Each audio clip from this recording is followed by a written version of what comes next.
First, as it relates to the shale development in the state of Ohio, aside from a well completed in Belmont County and a few Marcellus wells completed in the border states, there hasn't been any Utica wells drilled and completed. Is that correct?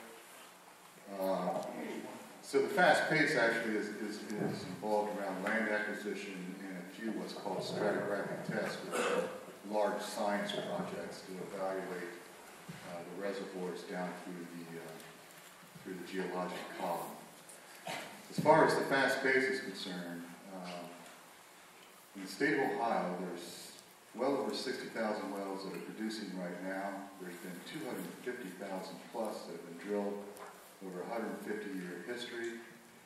There's been easily 80,000 wells drilled since the advent of hydraulic fracturing in the early 1950s. Nearly every one of these wells has been hydraulically fractured. If you pulled up a map of Plain Township and looked at the well spots, you would see wells covering Plain Township. These are modern wells. All of them have been hydraulically fractured. In this county, within the city of Canton and in North Canton lies one of the larger storage fields in the state of Ohio. Each one of those storage wells has been multiple times hydraulically fractured. And in those wells, they pressure them up to the original pressure that they had years ago and deflate them like a balloon so that you have gas supply in the winter when gas supply runs low, and then they inflate that balloon right back up again to the maximum pressure in the summertime. It's a cycle that goes on every year just a couple miles down the road from you. Across the breadth of eastern Ohio, from where I live down to the Ohio River up to Lake Erie, wells have been hydraulically fractured. Inside Lake Erie, wells have been hydraulically fractured. And the number that Steve quoted was from an SPE publication in 1989. At that time, over 1 million wells in North America have been hydraulically fractured. So add in what has happened since 1989. Here we are, 21 years later. Bottom line is, the DNR gave testimony, in 2009, gave testimony before the Natural Resources Committee of the United States House of Representatives. And during that testimony, they said, in their experience, they have never correlated hydraulic fracturing to groundwater contamination. Now, that doesn't mean that there hasn't been incidents, such as Bainbridge. There's been failed well construction that has led to problems. And that doesn't mean that the Ohio General Assembly or the DNR has not reacted to those kinds of problems.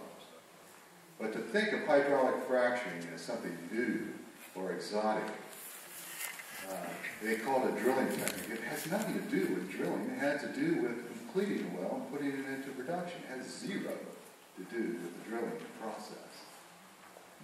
But to think that it's something new or exotic, it is old technology. My first frac job was 1974. My dad did one in 1953. It was the first well in the state of Ohio fractured with fresh water. He died 12 years ago. So I'm urging you to have a little perspective about what you see, what the area that you are surrounded by. You are surrounded by wells that have been hydraulically fractured. And it wasn't until 3 months ago that suddenly people became alarmed about, my God, they're going to be fracking wells around me. Well, it's already happened. And so now then we look at horizontal wells. And we say, well, it's not really about vertical wells, it's about horizontal wells. What a horizontal well, in very simple terms, is one well bore that has 10 wells within it.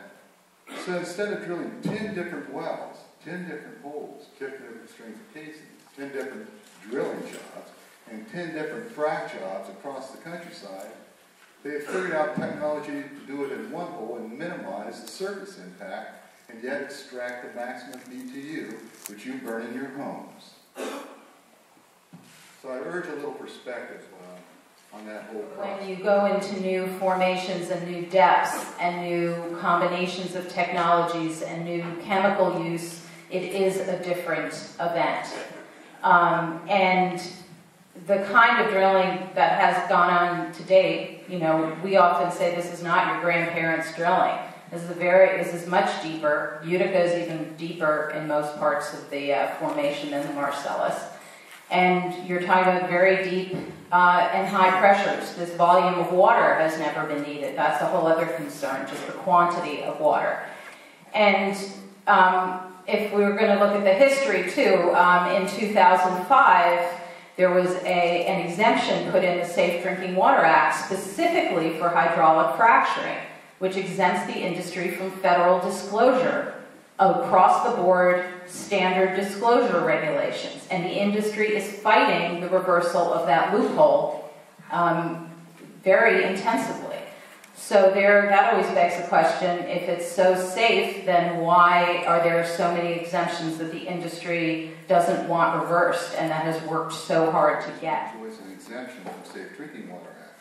There was never an intent to put industry, oil and gas, E&P activity, Safe Drinking Water Act, specifically to the purpose of injection wells, Class 2 injection wells. The exemption that was put in 2005 said an oil and gas well and a frac job for a producing oil and gas well is not the same thing as disposing of a waste product on a constant basis down an injection well. Therefore, it does not make sense to regulate frac jobs as Class 2 injection. It didn't give an exemption from fracturing from regulation. In fact, fracking is regulated heavily across the states. Ohio just upgraded their laws on regulated fracturing. It's the reason Carol Brown in 1985 said, in a letter on the Leaf case, which started all this, wrote a letter that said there's no evidence that hydraulic fracturing at the issue has resulted in any contamination or endangerment of underground sources of drinking water. And they failed. And they failed to prove their case. Okay, and you're right about the importance of discussing that exemption. Well, we've got to be careful what we're talking about because you're giving impressions that are leading people about misconceptions about the landmark federal laws. Okay, I think you did that. I think you straightened us up. Well, we haven't even started.